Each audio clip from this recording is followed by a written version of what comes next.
Blaise, merci d'avoir accepté l'invitation. Ça fait plaisir, Julien. Super. Donc le but de l'épisode, comme je t'expliquais, ça va être d'apporter un maximum de clés de compréhension autour de la course à pied pour des personnes qui veulent soit se lancer, soit mettre un peu plus de rigueur dans leur pratique, de démystifier aussi certaines idées reçues, certaines approches qu'on peut avoir autour de ça. Et pour ça, on va tout simplement s'appuyer sur ton parcours, que ça soit ton expérience personnelle en tant que trailer, mais aussi ton expérience professionnelle, notamment avec la clinique du coureur, avec ton activité de physio. Donc ça va être un épisode super intéressant. Et pour ça, je te laisse te présenter pour qu'on comprenne un peu qui tu es, d'où tu viens, quelle est ta spécialité. Ouais. Alors, mon nom est Blaise Dubois. Je suis physiothérapeute de profession, suisse d'origine, immigré au Québec quand j'étais jeune, coureur depuis l'âge de 14 ans. Je me suis suffisamment blessé pour avoir le goût d'aller en physiothérapie à l'université. J'ai gradué à l'Université Laval il y a bien longtemps, en 98. Depuis, j'ai développé une spécialité en course à pied. J'ai fondé la clinique du coureur. J'ai écrit un livre. J'ai fait abondamment de compétitions de toutes sortes, du 800 mètres quand j'étais plus jeune jusqu'à l'ultra trail aujourd'hui. J'étais moyen bon sur 800 mètres. Je suis très mauvais sur l'ultra trail, mais j'ai beaucoup de plaisir à courir dans la forêt avec toute simplicité. Euh, la caractéristique de la clinique du coureur, c'est de fouiller l'ensemble de toute la littérature scientifique sur la prévention des blessures et le traitement des blessures chez coureurs. Donc, mon expertise scientifique, elle est autour de ça. Et puis, comme clinicien, je traite principalement des coureurs. Donc, je pourrais parler aujourd'hui de comment on fait pour pas se blesser, c'est quoi ce que la science nous dit, c'est quoi que mon expérience clinique avec les milliers de coureurs que j'ai traités me dit. Et mélanger ces deux choses-là ensemble donne quelque chose d'assez riche pour enseigner aux gens comment pas se blesser. Ok, super, merci pour la présentation. Moi, ce qui m'a donné envie de faire l'épisode avec toi, c'est justement ce mille-milo entre science-based, mais aussi corrélé à la pratique. Quand j'ai moi-même commencé la course à pied, je me suis vachement intéressé à tous les épisodes que tu avais pu faire et ça m'a donné un maximum de valeur. Ça a démystifié pas mal de choses pour moi et c'est dans cette vibe-là que j'ai envie de partager l'épisode. On peut commencer directement dans le dur du sujet, mais moi, je suis un coureur catégorisé comme coureur lourd et c'est principalement le cas aussi des personnes que j'accompagne et qui veulent se lancer en course à pied. C'est soit des personnes qui veulent perdre du poids, donc qui sont plus lourds qu'un coureur lambda, soit des personnes qui font aussi de la musculation et qui se retrouvent dans les mêmes critères. Donc on entend souvent que en étant coureur lourd, il y a pas mal de précautions à prendre, que ça peut avoir pas mal de préjudices sur les articulations, qu'il faut prendre des grosses chaussures. Et moi, c'est des mythes que tu as complètement détruits quand j'ai commencé à t'écouter et que j'ai creusé de mon côté. Mais est-ce que tu peux me donner un peu ton avis là-dessus? Est-ce que tu as une approche qui est différente déjà quand tu parles à quelqu'un qui fait 60 kilos pour 1m70 ou quelqu'un qui fait 80 kilos pour 1m70 et qui veulent commencer tous les deux la course à pied? Est-ce que tu as des approches qui sont différentes ou pas du tout? Pas du tout. Pas du tout, ok. Zéro. Et je vais préciser, en fait, là, tu prends du 60 puis du 80 kilos. La question, c'est où est-ce qu'on commence à avoir, euh, à faire des changements? Est-ce que c'est à 100 kilos, à 120 kilos? Parce que moi, ici, ça m'arrive de faire courir des personnes qui font 150 kilos. Donc, Ok. ce qu'on sait de la science aujourd'hui, en fin de compte, c'est que l'indice de masse corporelle, la grosseur de l'individu, on va dire, n'est pas corrélée, en fin de compte, aux forces d'impact. On va même dire le contraire, c'est-à-dire que plus les personnes ont tendance à être obèses, avec des IMC qui sont élevés, plus ils vont modérer les forces d'impact avec efficacité, plus ils vont avoir des structures qui se seront adaptées en fonction de leur poids. Donc, ils vont avoir, par exemple, des coussinets graisseux au niveau du pied qui sont plus épais, donc qui sont plus amortissants. Ils vont avoir un fascia plantaire qui est le gros cordon en dessous du pied qui est plus solide. Donc, quand on est plus lourd, on développe aussi une plus grande tolérance de certains tissus parce que ces tissus-là sont habitués à vivre avec notre poids. À l'inverse, par exemple, d'une femme enceinte qui prend du poids très rapidement pendant Ok. la grossesse et qui, elle, en plus de mélange hormonal et de différentes choses, n'est pas pleinement habituée à ce poids-là et va développer des petits problèmes musculo-squelettiques. C'est la majorité des femmes qui vont avoir des douleurs sacro-iliaques, qui vont avoir des douleurs aux pieds, qui vont avoir des douleurs à différentes places avec cette prise de poids. Bien évidemment, ça dure un certain temps. Elle accouche et là, après ça, tout va mieux de façon générale. Fait que si je reprends en fin de compte la personne qui est en surpoids ou la personne qui est obèse, Parce qu'il faut faire la différence aussi entre quelqu'un qui a, là tu m'as nommé des poids, mais qui a un poids élevé, très musculaire, parce que c'est un ancien rugbyman, C'était justement une des futures questions, mais tu peux versus la personne qui a un poids élevé, mais qui a une masse grasse qui est élevée.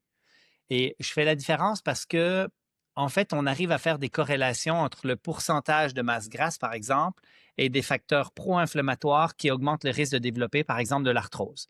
Donc, les obèses ont plus d'arthrose au niveau du genou, mais ils en ont aussi plus au niveau de l'acromioclaviculaire, l'articulation de l'épaule. OK.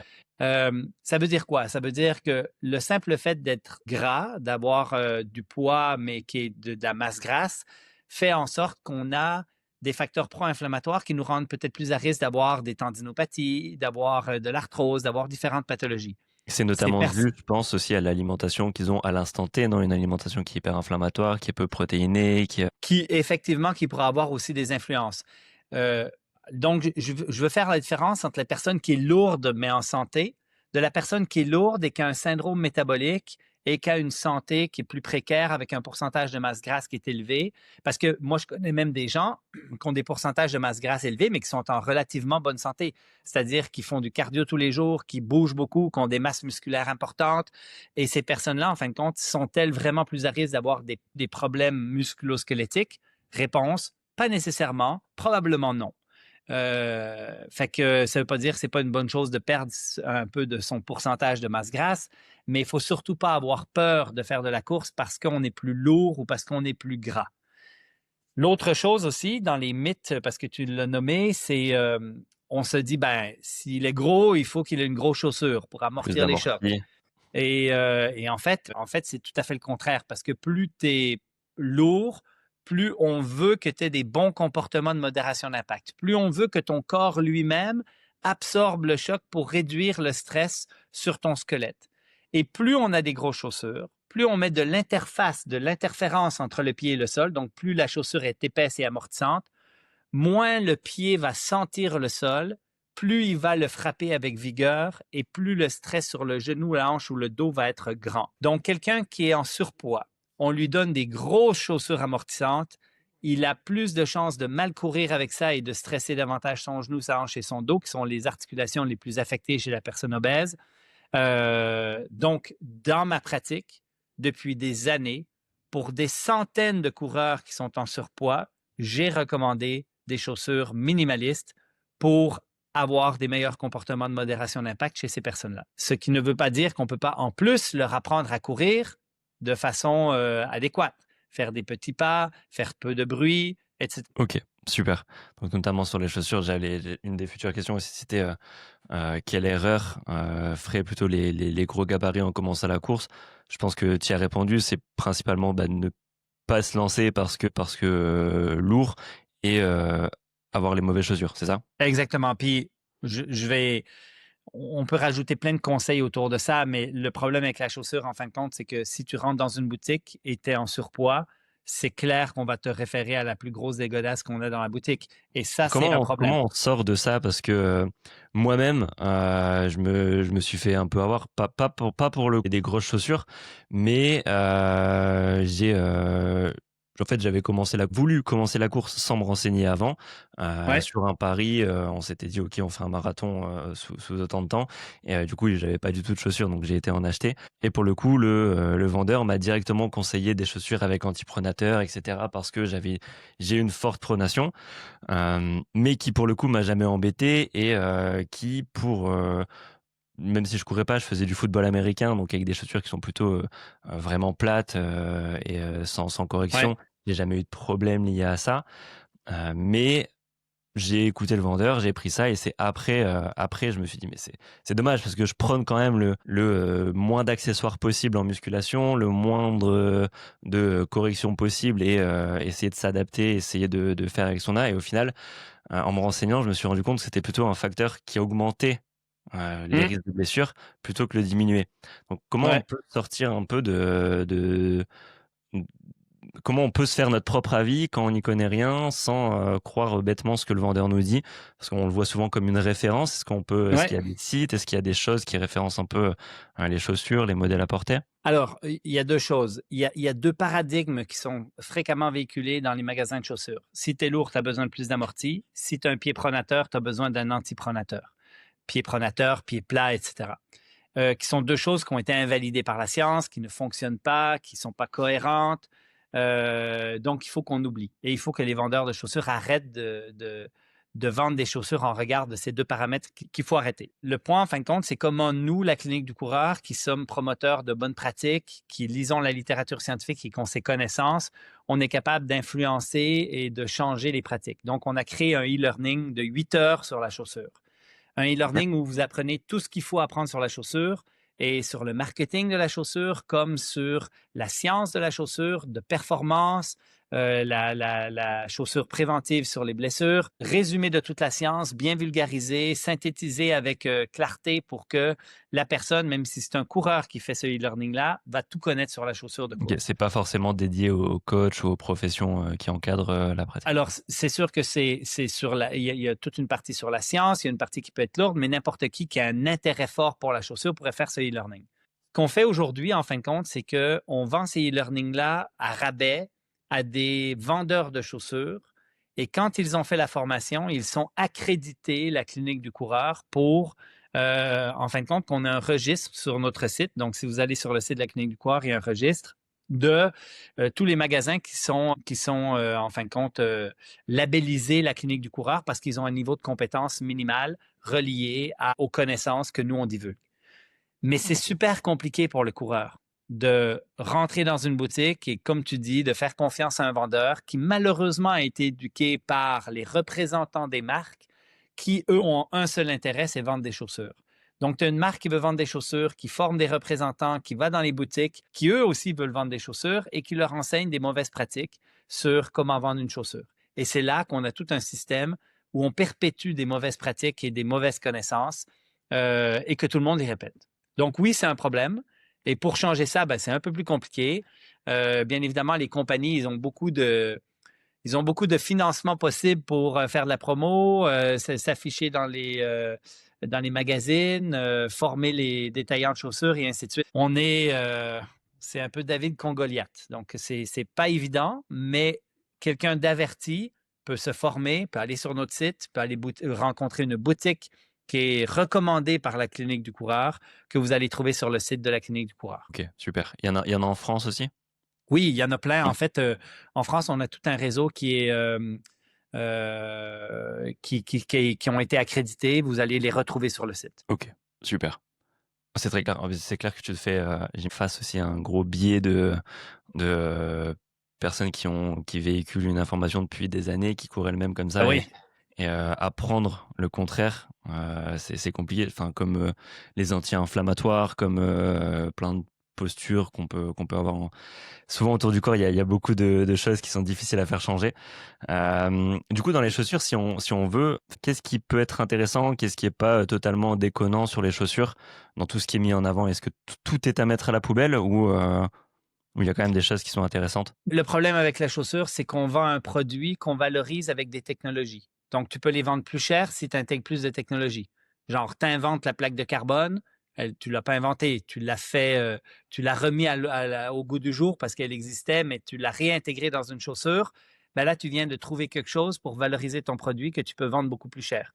Donc, ta chaussure a doublé de valeur pour un coût de fabrication qui est à peine plus élevé. Et c'est ça le jeu, en fin de compte, des compagnies, c'est de valoriser leurs produits. Donc, comment tu fais pour valoriser la simplicité? C'est compliqué. À moins qu'il y ait tout d'un coup une mode du minimalisme, on dit retour à la nature, retour aux sources, on enlève des technologies, on reste dans la simplicité, et que là, il y a une vraie mode qui s'installe où là, tu peux vendre des chaussures minimalistes. Le jeu des compagnies, c'est de dire qu'est-ce que je peux faire de nouveau en innovation pour vendre plus cher ma chaussure et la vendre plus que les autres chaussures. Donc, une course à la technologie qui est tout le temps présente. Un nouveau foam, un nouveau gel, une nouvelle technique de ressort, une nouvelle technique de plaque de carbone, un nouveau quelque chose. Et donc, le problème, c'est ça, c'est que à chaque année, il y a des nouvelles chaussures qui sortent avec une tonne de technologie jamais démontré scientifiquement, hein. On n'a jamais fait de test pour valoriser, pour savoir si vraiment ça marchait, ou rarissime. Et quand on essaie de le démontrer, ben, on réalise que ça change absolument rien pour la majorité des technologies. Donc, en conclusion, c'est qu'on est un peu pris dans ce système-là. Si toi, comme consommateur, tu rentres dans une boutique, on ne te propose que du maximaliste et toutes des chaussures qui sont plus chères les unes que les autres. Et des fois, j'ai envie de dire, tu sais, tu pourras aller chez Auchan, tu pourras aller chez n'importe où. Au Québec, c'est Walmart. Les grandes surfaces, vraiment dans la plus grande des simplicités. Et tu pourrais probablement trouver des chaussures qui sont meilleures que les chaussures super techno que tu retrouves dans les boutiques spécialisées. Ce qui, malheureusement, ne vient pas avec un conseil client, avec des conseils sur l'entraînement, sur plein de choses que tu peux retrouver dans une boutique spécialisée de vendeurs allumés, éveillés, avertis, qui ont fait des formations minimales pour pas dire de conneries. Mais si vous rentrez dans une boutique puis qu'on vous dit « T'es gros, tu as besoin de plus d'amorti. Tu as des pieds plats, tu as un pied pronateur, tu as besoin d'un antipronateur. » Ça te prend un drop dans la chaussure parce que le drop zéro, c'est dangereux. Ça prend une élévation au niveau du talon. Tu as besoin de la chaussure la plus chère. Ça, c'est la marque qui est, parce qu'elle est plus chère, elle est meilleure. L'ensemble de tous ces conseils-là ne tiennent pas la route et vous devriez partir en courant de ce magasin-là. Ok, c'est des red flags. Ouais, c'est des red flags. Il y a des choses qui sont quand même à prendre en compte, par exemple. Oui, il y a différentes choses comme le fitting, par exemple. S'assurer que ton confort soit optimal. Et quand on parle de confort, c'est pas la sensation de je suis sur de la mollesse, je suis sur un beau matelas tout mou. Non, c'est j'ai pas de point de friction, j'ai pas les orteils qui sont écrasés dans le bout. J'arrive à bouger mes orteils, j'ai de la place, mais je me sens stable. L'ensemble de tous ces facteurs-là peuvent faire en sorte que ça, c'est des choses essentielles à valider. Ok. Après, il y a d'autres caractéristiques qui vont augmenter votre confort. Par exemple, vous achetez une chaussure de trail, puis vous arrivez de la route. Ben là, vous pouvez avoir une chaussure qui a un pare-pierre, qui a de l'accroche davantage, qu'une empeigne, c'est-à-dire le cover qui est plus stable et qui est plus solide. Il y a plein de petites caractéristiques qu'on peut choisir dans les chaussures, mais qui sont extrêmement secondaires. La principale chose qu'on va regarder dans la prévention des blessures, c'est que si jamais vous êtes habitué à quelque chose, ne changez pas vos habitudes, à moins que vous ayez une blessure persistante ou quelque chose comme ça. Par contre, si vous commencez la course à pied, puis que vous débutez la course à pied, ou toi qui as des enfants qui va chausser ses enfants, là, on doit rester dans la plus grande des simplicités. Donc, celui qui débute la course à pied devrait commencer avec une chaussure minimaliste, idéalement 70%, qui est une note, une cote, en fin de compte, du degré de minimalisme. 70% d'indice minimaliste minimal pour que la chaussure n'interfère pas avec ta biomécanique et qu'elle, chez toi, provoque des bons comportements de modération. Et ça, vous avez sur la clinique du coureur référencé les chaussures avec une note minimaliste. Exactement. Vous avez même une page Instagram, il me semble, qui reprend les modèles les plus récents, les modèles phares et qui le note. Mais je mettrai le lien, ça peut être utile. Je mettrai le lien en description de l'épisode si vous voulez aller voir votre chaussure, l'indice minimaliste. On a probablement aujourd'hui 3000 chaussures répertoriées, en fin de compte, anciennes versus nouvelles sur l'indice minimaliste. Donc, vous devriez trouver la chaussure que vous voulez acheter. Alors, souvent, il y en a qui vont en boutique. Et puis, quand ils voient une chaussure, ben, ils rentrent le nom de la chaussure avec la clinique du coureur sur Google et puis ils tombent directement sur la fiche. Donc, super. C'est à vérifier avant d'acheter. Une autre question aussi, c'est sur une approche qui est plutôt courante en course à pied, c'est commencer la course à pied pour perdre du poids. Est-ce que c'est une bonne stratégie de faire les deux en même temps? Oui, non, parce qu'on voit qu'il y a quand même pas mal d'adaptations que le corps est censé faire quand on commence une nouvelle activité, quand on commence la course à pied, notamment réparer les tissus, prendre une nouvelle mécanique en considération. Est-ce que en partant du principe qu'on le fait bien et que quand on dit « cours pour perdre du poids », c'est pas juste on ajoute un peu de course dans notre quotidien, mais qu'on court en étant en réel déficit calorique. Est-ce que c'est une bonne stratégie ou est-ce qu'il faut plutôt observer une période de maintien normal où on commence la course et au bout d'un moment ajouter un déficit ou pas du tout? Ta question est très bonne. J'ai pas de réponse très franche à te donner. La seule chose, c'est que si tu veux perdre du poids, on le sait, la course à pied ne t'aidera pas tant que ça. En fait, le déficit calorique est beaucoup plus important, on sait. L'autre chose, par contre, c'est que le déficit calorique, c'est pas ce qui est le mieux pour la santé, c'est-à-dire c'est pas ça qui va améliorer ton système cardiovasculaire et te rendre plus en santé sur du court terme. Donc, faire de la course à pied reste quelque chose de très important. Moi, je ne me gênerais pas de combiner les deux. OK. Parce que d'un côté, tu veux perdre du poids, mais de l'autre côté, la course à pied est une des bonnes choses que tu peux faire et pour ta santé, de façon générale, ta santé cardiovasculaire, pulmonaire, tissulaire, musculo-squelettique, hein, parce que à courir, c'est que tu vas augmenter la tolérance de tes cartilages, de tes tendons, de tes muscles. Donc, pour moi, c'est une très bonne activité. Et l'autre chose aussi, c'est que si tu commences la course à pied, la progression de ta course à pied devra être tellement millimétrique initialement pour être sûr de ne pas te blesser, euh, que de toute façon, pendant le premier mois, ben, c'est pas tant de la course que tu fais qu'un exercice de course. OK. C'est-à-dire, tu vas commencer avec, exemple, 3 fois 1 minute de course. Et si ça va bien, ben, tu vas pouvoir augmenter doucement 1 minute de plus à la fois. Et donc, clairement, ça va te prendre beaucoup de temps avant d'être dans une zone où tu dis, la course à pied va contribuer à ma perte de poids. Au début, on est OK. dans de l'adaptation tissulaire, on est dans de l'augmentation de la tolérance. Il faut rendre ton corps plus robuste, il faut qu'il soit plus compliant, en fin de compte, au stress mécanique de la course à pied.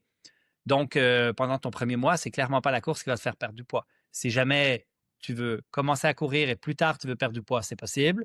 Si tu veux perdre du poids et plus tard courir, c'est possible. Mais moi, je me gênerais pas de faire les deux. OK. Pas de grosses différences sur la récupération, sur justement l'adaptation tissulaire et cetera. Ouais, Parce qu'en soi, le stress n'est pas tellement élevé, c'est ça? de toute façon, il va falloir que tu sois très progressif. Donc, effectivement.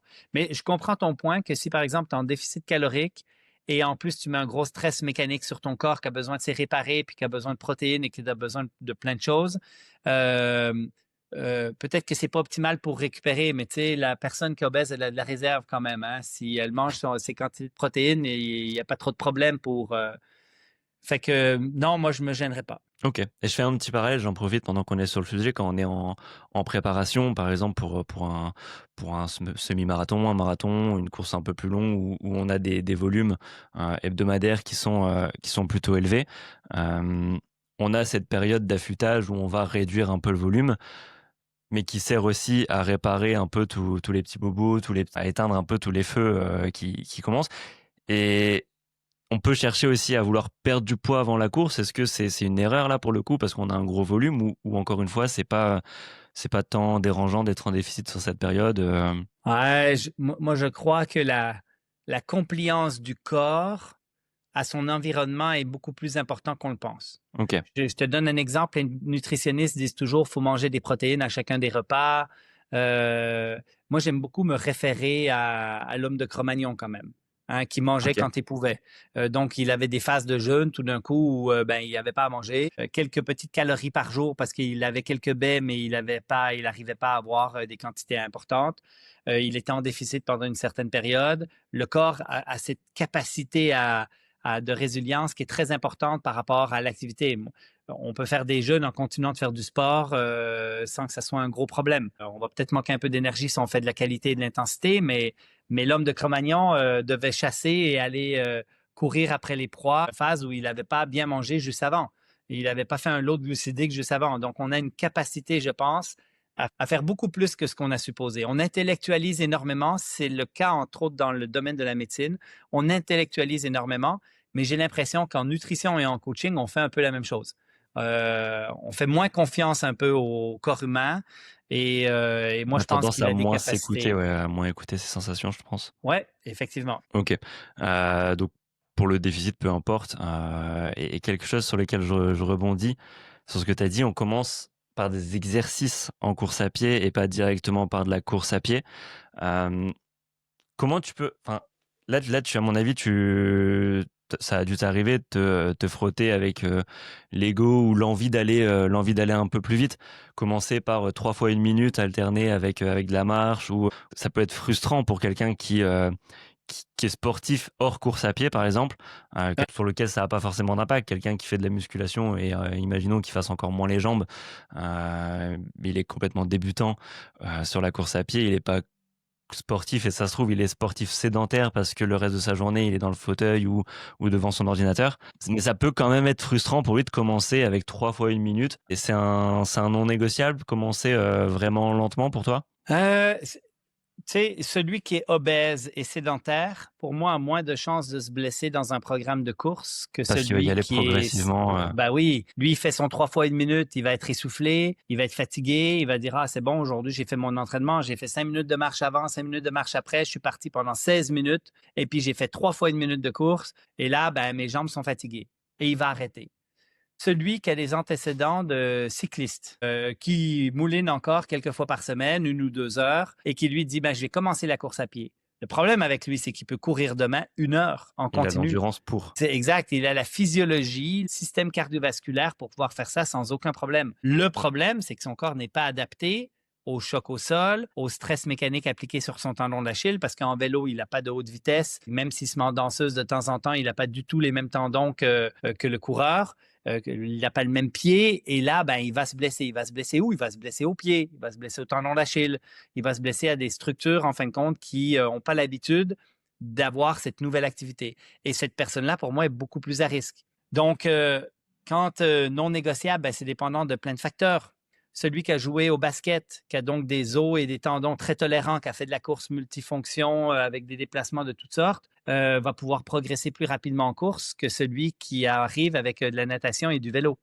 Et celui qui est en surpoids et qui n'est pas en santé physiologique, lui, de toute façon, il va entraîner sa mécanique en même temps que sa physiologie. Donc, ce n'est pas un problème. Ok. Donc, 3 fois 1 minute, est-ce que c'est non négociable? Ça peut être adapté. La seule chose que je fais réaliser à la personne, c'est que là, je vais te donner un exercice de 270 sauts sur une jambe, 270 sauts sur l'autre. Ça veut dire quoi? Ça veut dire que, imagine que je te donne 10 minutes de course qui pour toi te semble rien du tout, mais qui correspond à 900 répétitions.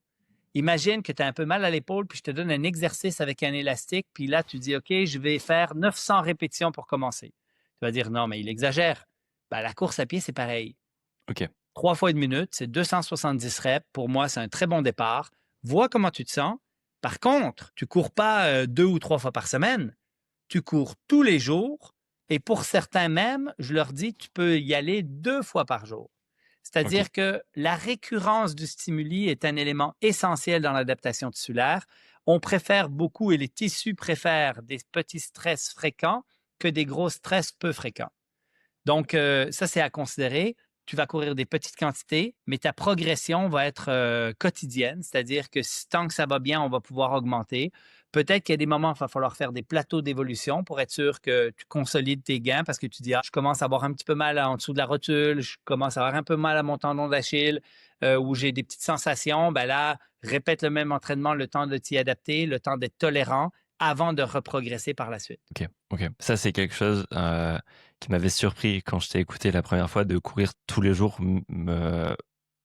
pour quelqu'un Ouais. qui veut pas forcément être sportif de haut niveau. Alors, en France, on n'a peut-être pas la même mentalité, mais en France, on cherche à avoir le maximum en faisant le moins possible de séances. Par exemple, on tourne toujours aux alentours de 3 séances dans la tête de l'inconscient collectif. Et si on en fait plus, attention, il n'y a pas de jour de repos entre tes deux séances, Ouais. entre ci et ça.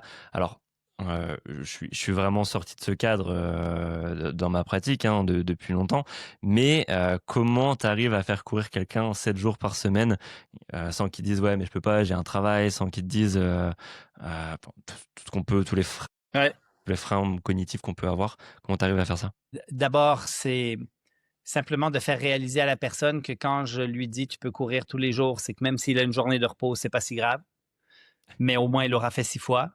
La deuxième chose, c'est de dire tu n'as même pas besoin d'enlever ton jeans, tu enfiles tes chaussures de course et tu pars pendant 5 minutes parce que 5 minutes de course, même si tu n'as pas sué, même si tu n'as pas été essoufflé, même si tu n'as pas eu de stress physiologique suffisant pour avoir des adaptations physiologiques cardiovasculaires, C'est tu une vas quand même répétition avoir sous. des adaptations mécaniques, des Ok. adaptations de l'apprentissage moteur de ton patron de course, le stress mécanique d'impact au sol et de stress tendineux, parce que quand tu vas faire ton 5 minutes, ben, c'est 450 sauts et sur une jambe, c'est un très bon exercice et c'est pour ça que je parle d'exercice de course à pied. Les gens sont moins frustrés quand je leur dis c'est un exercice très spécifique qui est courir que je te donne. C'est pas de la course à pied. Tu pourras dire que tu fais de la course à pied quand tu seras capable de faire un 20 minutes continu, mais pour l'instant, je te donne des exercices de course à pied où je veux que tu t'adaptes à cette activité.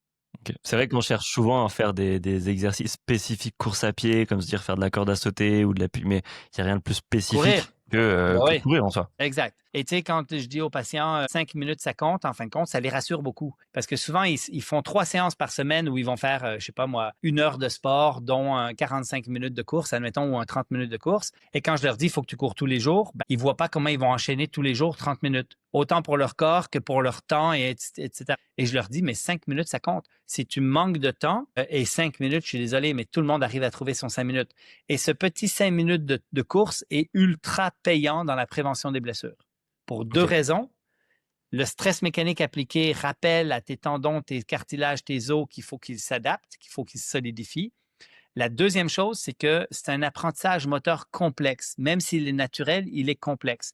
Tu peux faire du vélo 2 fois par semaine, c'est pas grave. Tu ne te blesseras pas en faisant du vélo 2 fois par semaine. Mais si tu fais de la course 2 fois par semaine, tu augmentes le risque de te blesser versus si tu en fais 4, 5 ou 6 fois. Et je pense que, même en termes d'adhésion au programme, créer une habitude en faisant quelque chose tous les jours, c'est plus simple que, se dire: «Je le fais 3 fois dans la semaine», parce que 3 fois dans la semaine, on peut se dire: «OK, j'ai pas eu le temps ce soir, je le ferai demain», et demain on est fatigué, on a toujours une excuse pour reporter et on se retrouve à faire, 1 ou 2 entraînements et on n'a pas cette notion d'habitude où, à chaque moment de la journée, par exemple, en rentrant du travail, avant de me poser, je fais mes 5 minutes, je fais mes 10, mes 20 minutes de course et ensuite je suis chez moi, c'est un rendez-vous qu'on a et au niveau Ouais, d'ancrer une habitude, je trouve que c'est beaucoup plus simple quand il y a plus d'occurrences dans la semaine. C'est ouais, quelque chose que tu as pu certainement. constater aussi, j'imagine, de ton côté? Effectivement, et il y a même des études qui montrent que si jamais la course est faite le matin, la probabilité de durer plus longtemps dans le programme est plus élevée. Parce que les gens ont fait leur activité. Donc, quand tu la places, par exemple, le soir après ton travail, il y a toujours des imprévus, puis à un moment donné, il fait pas beau, puis à un moment donné, tu as un téléphone, puis tu as un meeting que tu peux pas Et là, la chose qui va sauter, c'est ton entraînement. Quand il est fait le matin, en fin de compte, tu as plus de chances de persister, d'avoir une persistance là-dedans. Je suis d'accord, je suis d'accord. Surtout quand on a la charge mentale en fin de journée qui est très pesante et on a vite fait de Ouais, sauter l'entraînement. Mais c'est compliqué de s'entraîner le matin, oui, enfin, pour le coup, il y a beaucoup de contraintes aussi et c'est pas facile. Malheureusement, c'est le soir qu'on a le plus on de a plus de temps. facilité, mais faut savoir lutter avec tout ce qui s'est passé dans la journée, faire la différence entre fatigue mentale et fatigue physique, et Ouais, c'est pas donné à tout le monde. Donc c'est clair ouais. que le matin, c'est sûrement plus accessible. Ça m'arrive des fois, avec, certains patients, de leur lancer des défis et OK, de calculer le nombre de jours consécutifs où ils ont couru et ça, ils OK. adorent. Je Moi, fais j'en un petit ai, alors steak, surtout si ouais, si tu attrapes un petit compétitif là, j'en ai quelques-uns là qui me disent, et puis je leur lance le défi et ils me reviennent au prochain rendez-vous pour dire: «Ah là, je suis rendu à 12 jours consécutifs» et à un moment donné, ils sont rendus à 70 jours consécutifs et ça devient non seulement une habitude, mais une compétition envers eux-mêmes pour dire: «Non, mais je ne peux pas sauter un entraînement. ils peuvent pas Il casser la faut suite, absolument ouais. que j'y aille. Donc je vais aller faire mon 5 minutes parce que Blaise m'a dit que 5 minutes, ça comptait. Donc je manque de temps». Tu sais, moi, j'en ai un, il court dans les aéroports pour pas manquer sa journée, pour pouvoir dire qu'il fait, en fin de compte, des jours consécutifs de course à pied. Au moins, c'est climatisé. Au moins, ouais. OK, OK et j'imagine que dès le début, même si c'est courir tous les jours, c'est une intensité qui est plutôt douce, en endurance fondamentale. Bon, Exact. tu mets pas d'intensité, supérieure à de l'endurance fondamentale. Dans tout le début d'un programme, jusqu'au moment où on est capable de courir de façon relativement continue 20 à 30 minutes, moi, je pense OK, que c'est ça ça pour toi vaut le la premier peine. palier 20-30 minutes à partir duquel Oui, tu peux commencer parce à que mettre, exact, parce qu'à 20 minutes, tu as un vrai effet cardiovasculaire avec un 20 minutes soutenu. Tu as des effets physiologiques qui sont intéressants. Chez le sédentaire, hein, tu les as même avant. Hein. Il y a une étude qui montrait que 50 minutes par semaine, distribuées comme tu veux, là, mais admettons un 5 à 10 minutes par jour était suffisant pour réduire le risque de mortalité de façon très considérable. Donc, chez le sédentaire, juste en faire un petit peu, c'est déjà très payant. ouais et on est sur une activité modérée, on n'est pas non plus sur, de l'intensité, extrême Non, quoi, non. donc c'est à portée de main. Exact, exact. Au moment où tu touches aux 20-30 minutes, à partir de ce moment-là, ça pourrait être intéressant, si tu veux améliorer ton VO2, d'intégrer de la qualité, des intensités un peu plus élevées. Mais jusqu'à ce 20 à 30 minutes, la consigne que je donne à mes patients qui est ultra simple, pour laquelle on veut qu'ils restent dans les zones 1. Donc, bien évidemment, si on teste les zones, on teste les fréquences cardiaques maximales, on teste les marges, puis qu'on définit des zones, c'est parfait. Mais sinon, ben, c'est très simple, c'est de dire, il faut que tu sois capable de parler, d'avoir une conversation avec quelqu'un à côté de toi, sans être trop essoufflé, mais en étant essoufflé. OK, Donc, tu pars courir. Si tu es capable de parler avec ton collègue et d'avoir une conversation, c'est que tu es dans la bonne zone. OK. Mais ça c'est hyper subjectif aussi, je trouve, non? Parce que moi, j'échange avec des personnes qui me montrent leurs courses. Ils sont à 160, 165 battements. Enfin, c'est quand même interindividuel, mais là, je pense qu'en moyenne, on est sûr de plus être en EF. Mais c'est des personnes qui me disent: «Ouais, mais j'arrive à parler, je suis avec mon pote, on parle, je suis pas forcément essoufflé et même si je descends le rythme, ma fréquence cardiaque descend pas forcément». Est-ce qu'on a quand même ce cas d'exception ou de manière générale, Ben oui, c'est possible. Après, cette personne-là, ça vaudrait la peine de la tester pour vrai, puis de OK. déterminer c'est quoi ses zones et de pouvoir lui donner en fin de compte. Parce que c'est vrai qu'il y a des personnes qui sont très, très hautes en pulse naturellement. Le 220 moins l'âge qu'on a calculé pendant Mmh. des années, c'est vraiment pas fiable. Donc, il y a vraiment beaucoup de variabilité interindividuelle. Donc, c'est cette personne-là, un peu hors norme, qui te sort des chiffres où tu te dis: «Non, mais là, elle est vraiment over», ben, elle, ça vaut peut-être la peine de tester son maximum, de tester sa fréquence cardiaque de repos, de déterminer des zones et puis, de valider en fin de compte qu'elle est bien dans une zone 1 voire 2. OK, super et pour rebondir un peu justement sur cette, durée, enfin y aller doucement, y aller progressivement. On est quand même dans une période où, la course à pied, ça il y a une petite hype autour de la course à pied, et c'est plutôt cool dans un sens parce que ça motive des personnes à reprendre le sport, même si c'est un effet de mode, bah, c'est je pense plutôt positif. Ouais. Mais si si pour enlever tout ce qui est, bah, risque justement d'y aller trop tôt, pour enlever tout ce qui est comparaison avec, sur Instagram, on voit un marathon en moins de 4 heures, ça a l'air banal. Un marathon en 3 mois, c'est une préparation normale. Moins de 40 minutes au 10 enfin tout ça, c'est des choses qu'on voit de manière normale sur les réseaux sociaux, mais qui le sont pas. Est-ce que tu des précaux sur, combien de temps quand on est débutant pour, même si c'est encore une fois, j'imagine très interindividuel, mais est-ce que tu as des précaux moyennes, pour faire par exemple un semi, pour faire un marathon, pas y aller avant autant de temps, sinon c'est un risque de se cramer? Ouais.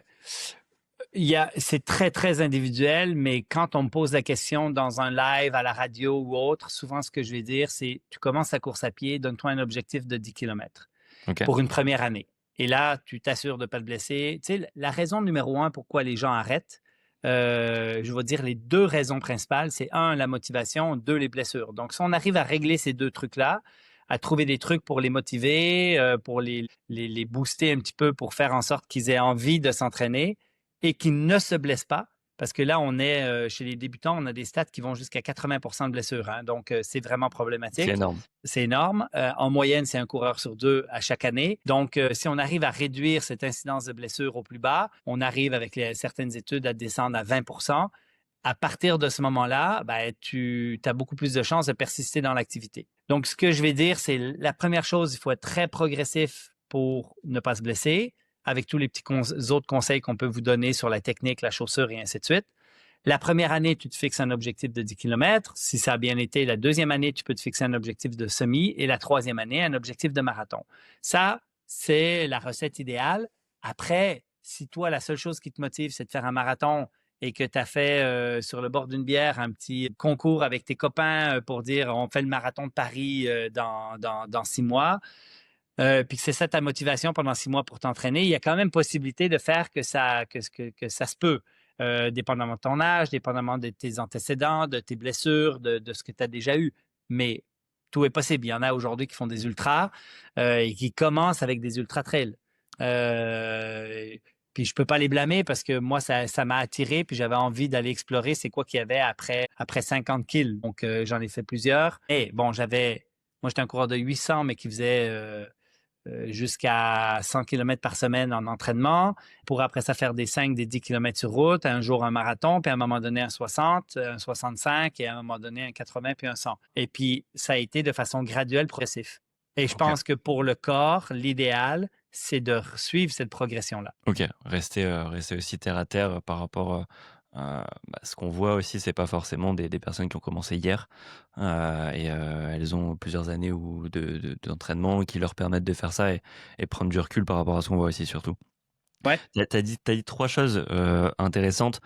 Tu as parlé de motivation, tu as parlé de blessures, pour les 2 facteurs qui font arrêter la course à pied. Bon, les blessures, on y reviendra après, j'ai pas mal de sujets là-dessus. La motivation, tu as dû voir pas mal de choses. On est quand même sur un sport où la première question qu'on se pose, c'est ouais, mais c'est chiant de courir, c'est long. Comment tu fais pour rester motivé? T'as as des tips aussi motivationnels justement pour pallier à ça? On me pose souvent la question comment tu arrives à apprécier la course à pied? Deux choses, une fois être conscient que quand tu commences la course à pied, c'est rare que tu apprécies ça dans les premières semaines.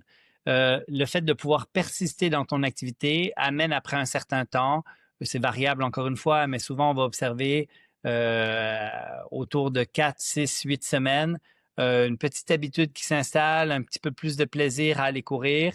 Et si jamais on arrive à dépasser le 3 mois, ça peut devenir une vraie addiction. Donc, la persistance, donc encore une fois, mon jeu de tu cours tous les jours, combien de jours consécutifs tu arrives à courir, c'est une bonne manière de se donner de la motivation pour ça. L'autre chose, c'est que je dis souvent, idéalement, tu as un objectif auquel tu arrives à t'accrocher. Tu as le 10 km du marathon, de la course du village, puis ça reste un objectif précis, tu t'entraînes pour ça, tu y penses. D'avoir cet objectif lointain fait en sorte que ça va être, chaque fois que tu vas avoir besoin d'une petite dose de motivation pour partir ta course, pour dire, OK, j'enfile mes chaussures et je sors dehors, ben, se raccrocher à ce petit objectif-là peut être intéressant. OK, ouais, surtout avoir un Les... objectif, je trouve que c'est, C'est pour c'est sortir ça. sous la pluie, pour sortir quand il vente, bah, il y a pas mieux que savoir pourquoi on le fait, je pense. Exactement. Ah, là, c'est vraiment pas moi l'expert, mais tu pourrais te faire un beau podcast avec une experte de ça. J'en connais quelques-uns, quelques-unes. D'avoir des motivations qui sont du style je veux perdre du poids, donc je cours, semble pas très payé, pas très. Euh, ça n'assure pas la motivation que d'avoir cet objectif de juste perdre du poids. Il faut que les motivations viennent aussi de façon intrinsèque de l'activité elle-même Mmh. pour que tu aies du plaisir à en faire. Et on sait qu'après un certain temps de course, alors quand tu touches aux 20 minutes de course, tu vas commencer à tomber dans la zone où tu produis des endocannabinoïdes, donc OK. des hormones cérébrales de plaisir, mais il faut que tu atteignes un certain niveau pour les avoir, ces hormones-là. Donc, quand tu fais ton OK, tu 3 déclenches minutes, pas avant. exact, ça prend un certain temps pour les déclencher et donc il faut que tu aies fait tout le minimum de progression initiale avant d'arriver dans ces zones où là, tu dis, ah, là, j'ai mon runner's high, j'ai comme mon petit buzz de coureur en lien avec le fait OK. que je produis mes endocannabinoïdes en lien avec ça. D'où le fait aussi qu'on note souvent la barre des 3 kilomètres. Si t'as pas envie, essaie de courir 3 kilomètres et à partir de 3 kilomètres, tu peux voir si t'as toujours pas envie, mais en général, tu es motivé. C'est aussi Ouais, quand on est à peu près dans cette zone, on est autour d'une ouais. quinzaine de minutes. Puis, tu sais, l'autre chose quand on parle de motivation, c'est que moi, partir courir aujourd'hui, ben, c'est le fun. Je Ouais, suis c'est plaisir. relativement en forme, je pars à petit train tranquille, je suis très peu essoufflé. Puis après un certain temps, ben, j'ai même le goût d'aller plus vite et tout. C'est sûr que quand tu décolles ta course et que tu es en surpoids et que tu traînes ce poids-là avec toi, ben, il faut que tu aies des motivations autres que juste le plaisir de courir. Initialement, tu peux ne pas avoir de plaisir à courir. OK. OK, super. Avant de rebondir sur le 2e facteur qui est les blessures, tu as parlé aussi d'alcool très brièvement. Tu as dit sur le coin de la table, tu te paries un marathon, autour d'une bière, mais et la place de la bière, est-ce que ça fait un gros frein sur, la progression, sur les performances? On voit souvent les coureurs qui arrêtent l'alcool 3 semaines avant leur échéance. Et c'est quoi ton avis là-dessus? Non, moi je pense que c'est des calories. C'est des calories, mais sinon, en dehors de ça, ça change pas grand-chose. Moi, je bois très peu. Je bois social du vin quand on est. J'aime pas la bière, donc je bois pas de bière. Mais ce qu'il faut plus enlever comme mythe, c'est la croyance que tu vas récupérer plus vite si tu prends une bière après ton Ouais. activité. Ça, c'est pas vrai. Mais sinon, Ça, c'est un sacré mythe quand même, hein, surtout dans le trail. ouais, ouais, en fait, c'est des calories. C'est pas les meilleures calories pour récupérer après. C'est mieux de les mélanger avec un peu de protéines, puis d'avoir des glucides plus que de l'alcool. Mais c'est ça. Qu'est-ce que je voulais dire par rapport à ça? Je pense pas non plus que d'arrêter, par exemple, un mois avant, euh, ça a une grosse influence. Si tu buvais trop avant, c'est peut-être une très bonne chose. Mais si tu buvais ton verre de vin le soir en mangeant, que tu arrêtes ou que tu n'arrêtes pas le mois qui précède, moi, je pense pas que ça fait une différence autre que sur le nombre de calories ingérées. Bah, dans l'idée, c'est pas faire consommer à outrance pour, Voilà. atteindre ce seuil d'inflammation, ce seuil où, tu es déshydraté et cetera, avant ta course qui pourrait te mettre en mauvaise posture, je pense. Mais si jamais tu veux faire un podcast sur la nutrition et ces questions-là, ben, il y a Anthony Berthoud en Europe, il y a Isabelle Morin au Québec, qui sont nos deux nutritionnistes phares à la Isabelle. Clinique du Coureur, avec qui tu peux discuter et puis ils vont pouvoir te donner plein de réponses. Anthony Berthoud, il est associé à la clinique du coureur? Oui, il enseigne des cours. Les cours sur la nutrition sont donnés par Anthony Berthoud en France, en Ok. Suisse, en J'ai Belgique. j'ai essayé de le contacter. J'ai pas eu de Ouais, retour. Euh, bon, relance, dis c'est tu lui Blaise qui passeras le c'est Blaise. message. Ok, je viendrai de ta part. Ça pourrait être super intéressant. Isabelle Morin, je connais moins, mais je Ben, regarderai. Je pense c'est que du coup, l'équivalent d'Anthony en Europe, c'est notre spécialiste au Québec sur la nutrition. ok, super. Et c'est vrai que c'est des épisodes qui sont très intéressants à faire. Je les contacterai. Pour en revenir du coup aux douleurs, est-ce qu'il y a des signes avant-coureurs qui peuvent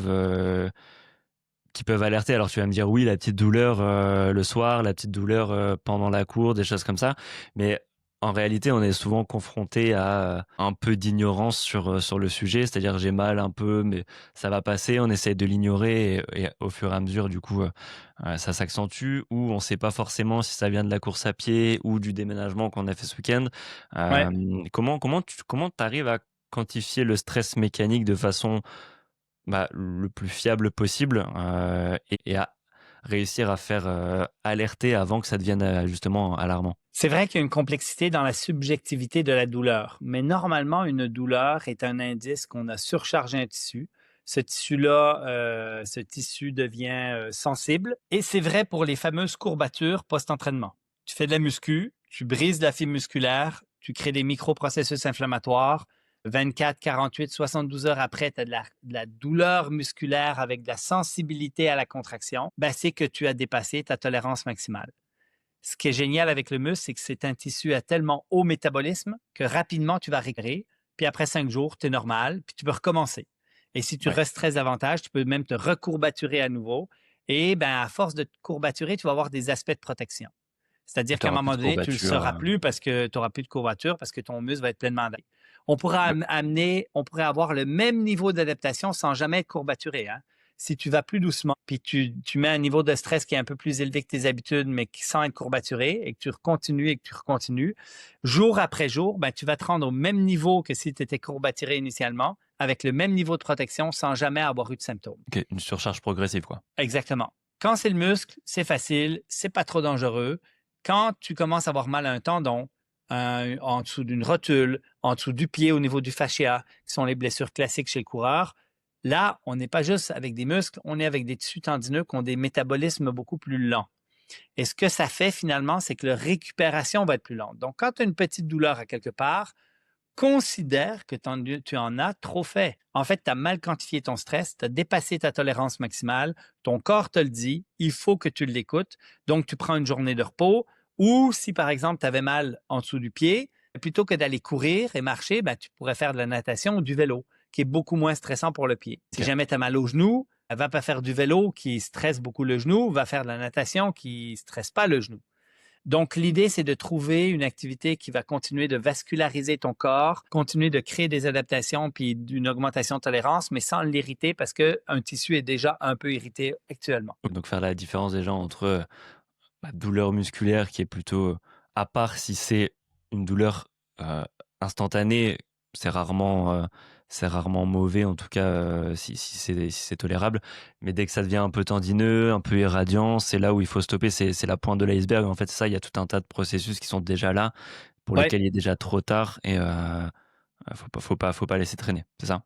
ouais. Alors, tu sais, on peut grader l'ensemble des douleurs que vous allez avoir en différentes catégories. D'abord, tu as la douleur qui est très intense versus la douleur qui est faible. Mmh. Bien évidemment, si elle est intense, on peut se poser plus de questions, limiter nos activités plus rapidement. Celle qui a apparu très vite de celle qui apparaît très lentement. Donc, celle qui apparaît très vite, exemple, je viens de me claquer un muscle, je viens de me faire une lésion musculaire parce que j'ai fait un sprint et Instantané. là, mon muscle m'a fait mal spontanément. Ben, c'est sûr que là, ça va nécessiter un petit peu de repos, une reprise graduelle et ainsi de suite. Une douleur musculaire qui est là subtile puis qui augmente jour après jour, ben, à un moment donné, il va falloir quand même peut-être se reposer ou l'analyser adéquatement, mais elle est moins à risque en fin de compte. Ok. L'autre chose, c'est qu'il y a des tissus en particulier qui peuvent être plus ou moins problématiques.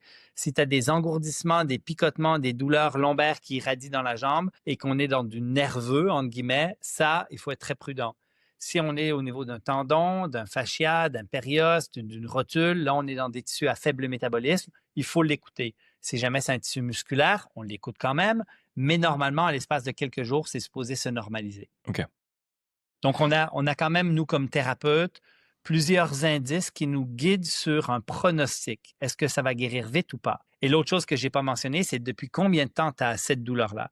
Alors, la personne qui dit, ben, ça fait 3 mois que j'ai un petit peu de mal au tendon d'Achille, ou qui me dit, ça fait 2 jours qu'il a mal au tendon d'Achille, celui que ça fait 3 mois, je ne l'arrêterai pas, mais je vais bien doser pour être sûr que ça empire pas. Celui qui a mal depuis 2 jours, j'ai dit, écoute, prends 2 jours off complet pour être sûr que cette douleur de 2 jours ne devienne pas une douleur de 3 mois. Parce que plus on va agir tôt dans la cascade, dans l'apparition des symptômes, plus on va être efficace pour modérer la malprogression de la pathologie. Donc tu coupes la pratique sur quelques jours, pas plus, pas. On entend Alors, souvent, tu prends 15 jours de repos parce que la plupart en soi des pathologies se résorbent d'elles-mêmes en 15 jours et c'est pas de prendre trop de risques que de dire ça. Mais dire ça à quelqu'un qui a une habitude, ça risque d'être compliqué à entendre pour lui et pas forcément ouais. utile non plus. C'est Alors, quelques jours, quelques. encore une fois, c'est très variable. Je vais prendre 2 extrêmes. Ma fameuse douleur au tendon d'Achille de 2 jours qui fait Mmh, mal, je lui dis de prendre 2-3 jours de repos complet. Et OK, après ça, quand il va recommencer, il faut qu'il ait 0 douleur parce qu'on est dans une condition aiguë. ouais, La même tendinite d'Achille, tendinopathie, je devrais dire. Ça fait 3 mois qu'on a mal au tendon d'Achille. Cette personne-là continue de faire des sports, des activités. Après 3 mois, on sait que si elle ne fait rien, elle ne guérira pas nécessairement mieux de son tendon. La meilleure manière de guérir d'un tendon qui est douloureux depuis 3 mois, c'est de le stimuler, donc de de le l'adapter, de le stresser. forcer à s'adapter. Exactement. Donc, oui, je vais te recommander la course à pied, mais dans un dosage optimal. Tu as le droit d'avoir de la douleur pendant, maximum à temps sur 10. Donc, selon les individus, ça va être 3, 4 ou 5 sur 10. Ta douleur devrait disparaître dans l'heure qui suit ton activité ou revenir à ton niveau initial. Donc, si tu avais une douleur à 1 sur 10 tout le temps au tendon, tu cours, ça monte à 3 sur 10, ben, dans l'heure qui suit, il faut que ça revienne à 1. Mais si tu avais pas mal avant de partir courir, ben, il faut que ça revienne à 0 dans l'heure qui suit. Et Mmh. l'autre chose, c'est que le lendemain, 24 heures plus tard, tu es capable de refaire le même entraînement. Parce que si tu n'es pas capable de refaire le même entraînement, ça veut dire qu'il était trop important. C'est OK. ça qu'on appelle la quantification du stress mécanique. C'est le dosage en fonction de la réponse souhaitée, mais une réponse souhaitée qui va être analysée à la personne en regard de différents facteurs. Il y en a 3. Le premier, c'est ce que je viens d'expliquer, le stade de la pathologie. Est-ce que c'est une condition aiguë, on veut aucune douleur, on veut se reposer, versus chronique, on se permet de rentrer dans la douleur, mais à condition que ça se normalise. OK. Le deuxième facteur, c'est en fonction de l'individu. Il y en a qui sont très chochottes, il y en a qui ne sentent pas la douleur. Tu as des profils d'individus où des fois je dis à mon patient, écoute, toi, je peux te permettre d'aller dans de la douleur parce que je sais qu'il ne s'irritera pas. Et d'autres que je vais leur dire, écoute, il faut que tu aies 0 douleur parce que même quand tu vas à 1 sur 10 de douleur, tu te réveilles un gros édème, un gros gonflement, ça veut Ouais. dire que ton corps réagit de façon importante sans même que toi, tu sentes que tu es en train de l'irriter. Ouais, la Et le perception que. troisième, et le troisième critère, après le stade de la pathologie et le profil de l'individu, ben, c'est la pathologie elle-même. Il y a certaines pathologies comme la bandelette iliotibiale, les douleurs sur le côté du genou, où je vais dire, je veux aucune douleur, 0. Une tendinopathie d'Achille persistante de 3 mois, on se permet d'aller dans de la douleur dans la mesure où elle se normalise après. Une fasciapathie plantaire, les fameuses douleurs en dessous du talon, elle, le meilleur indicateur qu'on a, c'est la raideur matinale. Tu te lèves le matin, tu marches sur ton pied, combien de pas ça va se déraider. Ça, c'est notre meilleur indicateur pour la fasciapathie plantaire, l'aponevrosite. OK. C'est un peu moins, courant que les 3 autres, non, la ponévrose plantaire? En fait, dans les pathologies les plus fréquentes chez le coureur, on a les douleurs fémoro-patellaires en numéro Mmh. 1. On a la périostite tibiale, surtout si la personne fait de la qualité, de la vitesse ou des côtes. La périostite tibiale, c'est la fameuse douleur sur la jambe en interne. En bas Et de la on a jambe, on est ensuite d'accord, hein, qui est souvent en bas de confondu la avec, jambe, exact. une Exactement. le Ensuite, on a la tendinopathie achilléenne, on a la fasciapathie plantaire, on a les fractures de stress qui sont d'autres pathologies assez fréquentes. Ok, ça marche. Et bon, ça, si on veut creuser le sujet, je pense que tu as fait énormément d'épisodes là-dessus, hein, où tu les répertories une par une avec les méthodes à adopter, etc. Et c'est peut-être pas aussi courant, mais il y a quand même une blessure qui peut, pour moi, revenir souvent, qui est pas une blessure d'usure, mais pour le coup, qui est une blessure spontanée. On peut se faire des petites entorses quand même assez régulièrement en courant, surtout si on est sur des terrains escarpés. C'est quoi l'approche dessus? C'est en fonction de la gravité, on peut continuer quand même à courir, on arrête, on prend des anti-inflammatoires, on met du froid. Alors, je vais citer des choses Ouais. qui vont me faire dresser les poils exprès, mais vas-y, dis-moi un peu. Alors, sur une entorse de cheville, on va utiliser sur n'importe quelle blessure traumatique de tissu mou, donc entorse de cheville, lésions musculaires et ainsi de suite, on va utiliser l'acronyme Peace and Love pour se guider sur c'est quoi qu'il faut faire. Yes. Donc, le P, c'est pour protection. Quand tu viens de te faire une entorse de cheville, tu vas la protéger, tu vas arrêter d'y faire mal. Elle a tourné vers l'intérieur, ben, on ne tourne plus le pied vers l'intérieur pendant un certain temps, pour le temps que le ligament va guérir, le Même pas temps pour de... tester, hein, on le rappelle. Même pas pour tester, effectivement. Donc, le P, c'est pour protection. Ensuite, dans le PIS, il y a le E pour élévation. Si la cheville gonfle, le pied gonfle, parce qu'il y a une stagnation de fluide, mettre la jambe dans les airs plus haut que le cœur, c'est une des manières de faire un meilleur retour lymphatique et de réduire les édèmes de profil lymphatique, de stagnation de fluide au niveau du pied. Ensuite, on a le A qui est pour Avoid Anti-Inflammatory Modalities, éviter les modalités anti-inflammatoires qui incluent la glace, que je ne mets plus sur les entorses de cheville depuis des années, les anti-inflammatoires qu'on ne prescrit plus et qu'il ne faut pas prescrire dans une entorse de cheville ou une lésion musculaire, malheureusement encore beaucoup trop prescrit par les médecins. Donc ça, c'est le A du PIS. Le C, c'est pour compression. On peut faire un bandage compressif si jamais on a un édème encapsulé intra-articulaire, essayer de réduire cet édème-là. Et E, c'est pour éducation. L'éducation, c'est En même temps, justement... c'est pas des étapes, hein, c'est quelque chose Non, qu'on c'est va ça, faire c'est tout en même temps. directement. C'est dès le début, on traite les blessures avec du peace, donc Ok. de la paix, voilà. Yes. Donc, le E, le dernier E, c'est éducation parce que c'est important de dire aux patients de ne pas prendre d'anti-inflammatoires, même en vente libre, comme ibuprofène que vous avez en Europe. Mm. Nous, au Québec, c'est Advil, Motrin, Aleve. Toutes ces médications-là sont inappropriées pour une entorse de cheville. C'est un automatisme chez la plupart des personnes, je Malheureusement, pense. Même juste pour des courbatures, prendre des anti-inflammatoires ou de la crème. En crème, c'est pareil, on est d'accord. En crème, la crème anti-inflammatoire, peut-être un peu oui, moins. en fait, la question, c'est est-ce que c'est efficace? Mais si jamais c'est efficace, c'est néfaste. Donc, oui, Et tout ce qui est baume du tigre, baume de, je sais pas quoi, c'est même catégorie. ouais. Non, ils mettent du camphre dedans pour avoir un effet de chaleur ou des sensations, mais il n'y a pas d'effet anti-inflammatoire s'il n'y a pas d'acétylsalicylate. Donc, Ok. il y a quand même des crèmes qui ont de l'acétylsalicylate dedans, qui est comme de l'aspirine, qui a un effet anti-inflammatoire, même Ok. si léger. La question, c'est est-ce que ça passe la barrière cutanée que de mettre une crème sur sa peau? Tu as des sensations, mais est-ce que ça a un réel effet anti-inflammatoire? Je ne le sais pas. Je ne suis pas sûr que c'est très clair au niveau de la littérature, mais si jamais il y en avait un, il serait aussi délétère que de prendre donc Hmm. la pilule par la bouche. Donc, on essaye d'éviter même les crèmes Ok. anti-inflammatoires comme le Voltaren en crème sur une blessure qui vient d'arriver. On Ok. évite.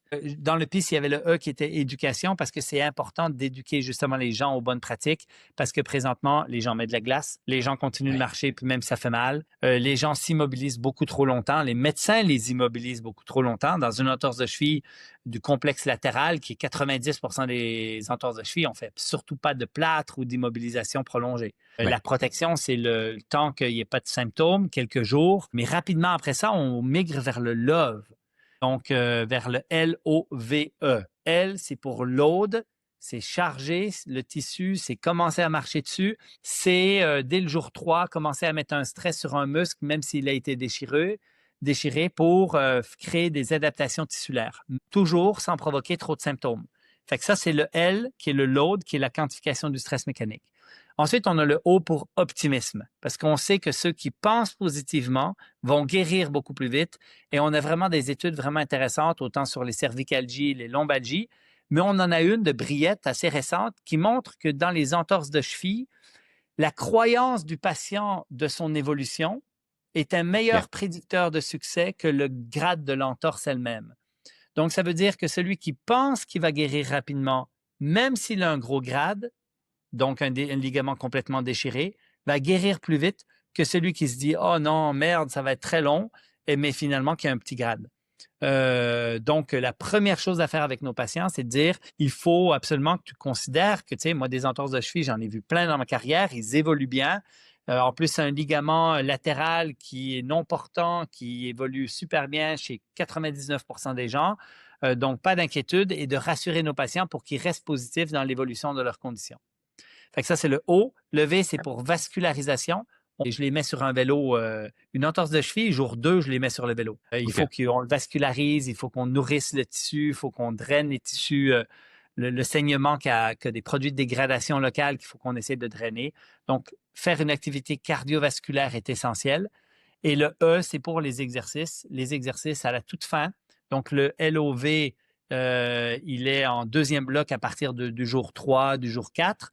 Et puis le E, les exercices, ben, ça, c'est plus tard. Ça dépend dépendamment de tes restrictions. Est-ce que tu as ankylosé? Est-ce que tu as développé des faiblesses? Est-ce que tu as une perte de proprioception? Exactement. Et là, on va normaliser tout ça avec des exercices de renforcement, de gainage, de proprioception, d'assouplissement et ainsi de suite. Et là où pour les autres types de blessures, je t'ai déjà entendu dire que le renforcement musculaire n'avait pas forcément d'effet sur la limitation des risques.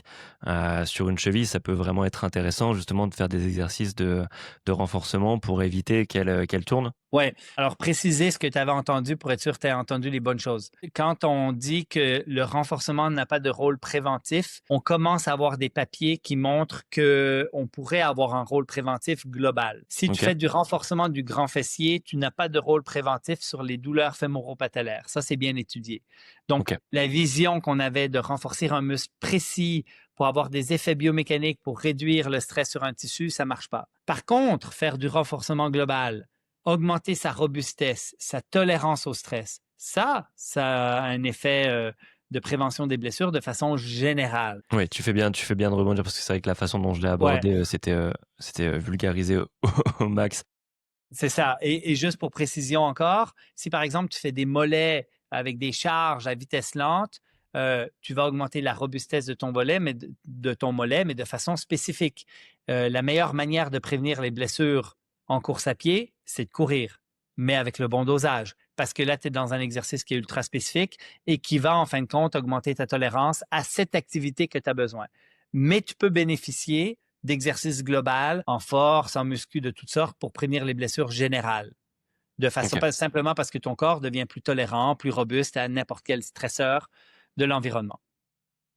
Donc, dans une entorse de cheville, les tissus et enfin c'est du renforcement comme tu l'as expliqué depuis le début, c'est de la surcharge mécanique que tu mets d'une façon ou d'une autre. Forcément, si tu es entraîné versus super sédentaire, quelqu'un qui bouge pas, tes tissus sont plus résistants et logiquement t'es moins sujet aux blessures. Exactement. Qu'est-ce que, enfin, par rapport à ça, les étirements, il y a eu pas mal d'allers-retours au niveau des idées qui sont véhiculées, utile, pas utile, c'est utile quand il fait froid, pas forcément quand il fait chaud. Aujourd'hui, on se rend compte que ça n'a pas forcément d'impact sur justement le risque, plutôt peut-être un peu plus sur la performance parce que tu augmentes ton corps en température, mais du coup, c'est pas forcément l'étirement en soi qui est bénéfique. Il y a plein de choses. Qu'est-ce que tu recommandes des étirements avant, voire après? Pas du tout. Non, très peu. En fait, pour moi, les étirements ont été largement surfaits à travers les années. Ouais. On a eu l'idée que si on faisait des étirements, on allait prévenir l'incidence des blessures. C'est assez bien démontré aujourd'hui que ça n'a pas de rôle préventif. La question, c'est est-ce que ça pourrait augmenter le risque de blessure si tu faisais de l'étirement statique, prolongé, avant une activité de force-vitesse? La science nous montre que oui aujourd'hui, une tendance que oui. Après, si tu fais des étirements de courte durée ou des étirements balistiques, moi, je pense que ça sert absolument à rien. La seule chose, c'est qu'est-ce que tu te mets à risque? Probablement pas non plus. L'autre chose, c'est que les étirements juste avant une activité sont peut-être moins intéressants que ceux que tu vas faire à distance de l'activité pour conserver une bonne mobilité. Mais ta mobilité va être très fonction de ta fonction. Quand je vais en Afrique et que j'ai des petits vieux qui se mettent autour d'un feu accroupis, ben, ils ont une très bonne flexion dorsale de cheville, ils ont une full flexion de genoux. Ben, nos petits vieux au Canada, ils n'arrivent plus à faire ça. Et probablement qu'en France non plus, parce qu'ils sont toujours assis sur des chaises et se mettent accroupis au sol, ben, ça devient compliqué. C'est même On compliqué pour des personnes qui sont pas, des petits vieux, hein? En plus, exactement, exactement. Mais pourquoi? C'est juste parce qu'on perd notre fonction. Quand tu ne pratiques pas quelque chose, tu deviens mauvais à faire cette chose-là. Et le corps, ben, finalement, s'il n'a pas besoin de se mettre accroupi, ben, il va perdre sa capacité de se mettre accroupi. Pas juste par rapport à la forme, mais par rapport à l'assouplissement nécessaire de certains tissus pour pouvoir adopter ces postures-là. OK. Donc, tu sais, par rapport à la course à pied, on n'a pas besoin d'une très grande mobilité, on a besoin d'une ouverture de bassin qui est suffisante. Mmh. On n'a pas besoin d'énormément de flexibilité pour faire de la course. Donc, moi, quelqu'un qui veut garder une bonne flexibilité pour sa vie quotidienne, sa vie de tous les jours, ben, ça peut être intéressant de faire des exercices le soir avant de se coucher. Mais les faire pour prévenir les blessures en course à pied, présentement, il n'y a pas vraiment de science qui justifie ça. Et on peut peut-être même perdre un peu, en performance, d'assouplir des tissus avant, enfin, de manière plutôt Oui, logique et si on assouplit le tissu, le rendement d'énergie n'est pas le même, et c'est quelque chose qui est quand même hyper prévalent en course à pied. Est-ce que ça a un impact quand même, ouais. conséquent ou non, pas du tout? Pas tant, mais en OK. fait, là, on rentre dans des concepts un petit peu plus théoriques et un peu plus complexes, mais je te donne l'exemple de la raideur du mollet. Le Ouais. mollet, en fin de compte, leg stiffness, en fin de compte, la raideur, du mollet va donner du rebond élastique. Mais cette fameuse raideur élastique quand tu cours, qui te donne du rebond et qui te donne de l'élasticité et de l'énergie gratuite sans travail musculaire, semble être indépendante de la mobilité globale du mollet. Donc, tu te fais un étirement au mur du mollet, OK. ben ça, c'est pas la même chose que la raideur dynamique qui te donne du rebond quand tu cours. OK. Donc, le fait d'assouplir contre ton mollet ne réduira pas nécessairement ton efficacité biomécanique, cet aspect de raideur dont je parlais. L'autre chose, c'est qu'il y a quand même des études qui disent que si tu étires de façon soutenue plus de 60 secondes des groupes musculaires que tu fais travailler par la suite à haute vitesse, tu peux effectivement perdre en efficacité. Tu perds les réflexes d'étirement et tu vas être un petit peu moins efficace, Un peu autant plus en lax. impulsion qu'en vitesse de contraction. Donc, oui, il peut avoir, et en perte de force. OK. Donc, il peut avoir une altération de certains paramètres, mais qui s'étire aujourd'hui plus de 60 secondes chacun de ces groupes musculaires? Pas grand monde. Donc, C'est 60 secondes, douloureuses en plus, c'est pas 60 secondes dans la zone de confort, j'imagine? où tu vas chercher Ouais. ton amplitude de limite. Donc, oui. Mais bref. Mais Bah, si de tu toute me façon, dis, c'est pas des questions, qu'on se pose normalement au début de la course à pied sur la performance. Ce qu'il faut retenir, c'est, l'échauffement à avoir, c'est, courir quelques minutes, à allure lente et ouais, c'est le meilleur échauffement, la meilleure préparation à l'exercice spécifique de la course à pied, quoi. ben, là, ce que tu veux quand tu veux te préparer un événement, une course quelconque, Oui. admettons que tu fais de la piste puis tu vas faire de la vitesse, c'est un, augmenter ta température corporelle. Donc là, tu vas aller marcher, voire jogger pendant un certain temps pour augmenter ta température, rendre tes tissus moins visqueux, qu'ils soient plus compliants à l'étirement, mais sans altérer leur mécanisme réflexe à l'étirement. Et en fait, une fois que tu as augmenté ta température, là, tu pourrais faire des mouvements un peu plus spécifiques où tu vas dans les amplitudes fonctionnelles. Qu'est-ce que tu as besoin pour ton activité? Fait que si tu joues au foot, ben, il faut que tu bottes des ballons de plus en plus loin pour que ta jambe s'étire de plus en plus. Mmh. Tu n'es pas obligé d'étirer tes ischios. Tu peux le faire par ton activité de façon graduelle pour t'amener là où tu as besoin de jouer. Donc, euh, le coureur, ben, c'est tellement simple, c'est qu'il va faire des petites accélérations, des petits tempos, c'est terminé. Le joueur de foot, il faut qu'il botte des ballons, il faut qu'il saute, il faut qu'il change de direction, il faut qu'il fasse des accélérations, il faut qu'il se penche au sol parce qu'à un moment donné, il va tomber, il va bouger. Donc, il a une variété de mouvements en préparation qu'il peut intégrer graduellement pendant son échauffement pour être prêt à jouer un match qui va nécessiter une charge plus importante, des amplitudes plus importantes, de la vitesse plus importante. OK, super, très clair en tout cas. Pour faire un peu le tour, enfin pour finir le tour, du spectre, des blessures, ouais, des choses qui m'avaient sauté aux oreilles les premières fois que je t'ai écouté, c'est, qu'il les personnes pour qui t'as pas recommandé la course à pied, tu les comptais sur le doigt de la main. Ouais, Moi les personnes qui m'ont dit ne pas faire de course à pied parce que ci ou ça, je les compte plus du tout. Hem, Même enfin, c'est quoi les red flags que tu as eu? Parce que, autour de moi, j'ai des personnes qui ont des douleurs de dos, qui veulent pas courir, alors qu'on sait que la course à pied, justement, ça va être un des meilleurs remèdes à ça. Est-ce que ça marche aussi quand tu as des hernies? Est-ce que ça marche aussi quand tu as des choses qui sont diagnostiquées? En sachant que le diagnostic, c'est pas forcément non plus, une fin en Une soi, fatalité, une ouais. fatalité, parce que plein de personnes ont des hernies discales sans le savoir. Hem, c'est quoi les vrais red flags? Heu, les En fait, il y en a à peu près pas. Tu sais, moi, OK, les personnes à qui j'ai dit: «Tu peux pas courir», c'est les sténoses foraminales importantes. Donc là, on est vraiment dans une complexité parce qu'il y a pas d'extension lombaire et pour courir, on a besoin d'une certaine extension lombaire. OK, Donc ces personnes-là sont mieux de faire du vélo que de la course. Mais ils sont rarissimes, ceux qui ont des sténoses foraminales importantes, ils sont rarissimes. Quand on parle de sténose foraminale, en fin de compte, c'est que le trou dans lequel la moelle épinière passe est petite et quand on vient en extension, on vient réduire, en fin de compte, ces espaces-là. On vient souvent irriter, pincer les nerfs et ça OK, peut donner des problèmes de nerveux. L'autre chose, c'est qu'il y a quelques maladies où l'augmentation de la température corporelle peut un peu bousiller. La sclérose en plaques, par exemple, est OK. un des exemples. Où là, faire de la course, augmenter sa température corporelle peut venir, faire en sorte que le système nerveux ne fonctionne plus bien parce que ben, tu as des. Bref, il y a une certaine complexité médicale autour de ça, mais c'est une de mes exceptions. Mais ce que je dis à l'ensemble de mes patients, c'est si tu peux marcher, tu peux courir. Parce que la personne qui a 3 hernies discales lombaires, qui a une arthrose avancée au niveau du genou, qui a une prothèse totale de hanche ou de genou, ces personnes-là, ils marchent. Et si tu peux marcher, tu peux courir. Tu peux OK. apprendre à courir en stressant moins ton dos, des petits pas, moins de bruit, chaussures minimalistes. C'est les 3 meilleurs conseils qu'on peut donner. Si c'est pas suffisant, courir sur l'avant-pied, que je donne de temps en temps pour des personnes qui ont des hernies, des problématiques lombaires multi-étagées, des grosses hernies discales, de l'arthrose avancée, des prothèses totales. Des fois, je leur dis en plus des 3 autres conseils d'attaquer plus tendance avant-pied que talon. Parce que Et là, plus ils vont d'amorti, c'est ça? Ça ben, en ça fait, fait c'est que amortisseur. tu prends tout l'amorti en pied, donc tu Mmh. l'enlèves au niveau du dos puis du genou de OK. façon beaucoup moindre. Le problème, c'est que tu le mets tout en pied. Donc, il ne faut pas que Mmh. tu te développes une tendinite d'Achille parce que tu l'as tout mis en pied. Donc, ce genre de conseil-là doit être intégré avec beaucoup de précaution et de façon très douce. Mais avoir des chaussures minimalistes, faire pas de bruit et des petits pas, c'est aussi 3 autres techniques pour modérer les forces d'impact et réduire le stress sur, par exemple, le genou, la hanche ou le dos. Donc, OK. oui, tu es capable de marcher, tu es capable de courir, il n'y a à peu près aucune exception à tout ça. La seule chose, c'est que ta pente de progression va être peut-être très, très douce pour quelqu'un qui a ces problèmes-là, beaucoup plus rapide pour un jeune qui n'a aucun problème.